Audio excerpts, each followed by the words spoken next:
The situation in Kenya with children who are orphaned and abused and abandoned, there are many reasons why those things happen. And so once we get a child placed with us by the Kenyan government, Kenyan Children's Services, obviously the first thing they do is make sure there isn't any other family that can take care of them, right? Aunts, uncles, cousins, all of that.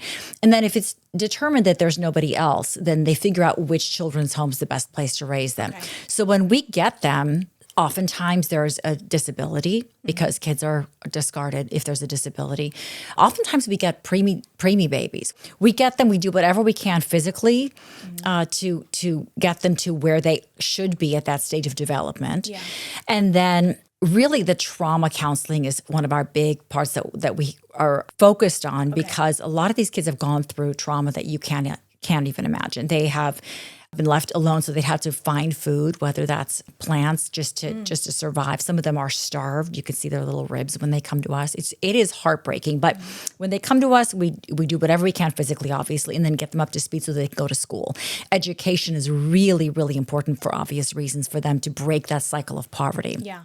But the most important thing that we focus on is that we teach them their value is not as an orphan. Their value is as a child of God. Even in the children's home, they know if another child's from a different tribe because they look different. And sometimes even the aunties and uncles who take care of them, there is some tribalism all over Africa. But the beautiful thing is that's secondary because primary, they are brothers and sisters in the Lord. If they can understand that throughout their lives, it's a game changer. Yeah. So we educate them on campus. We have a children's home and a school on campus up till 9th grade. And then by law, they go to high school. It's a boarding school. So they take a test, and depending on how well they do, then they go to that boarding school. It's a lot of pressure for the kids, right?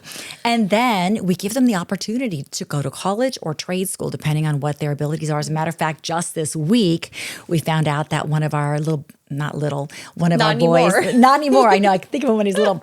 His name's Amos, and he got accepted into law school in Kenya. And we are beyond thrilled because to see them thrive from stories that you can't even imagine is just the most beautiful thing. It's really fulfilling and inspiring to work and be able to see a life redeemed and have a second chance where they can impact their community and their country, and not only for the Lord, but to make it a better place and just change that cycle of poverty.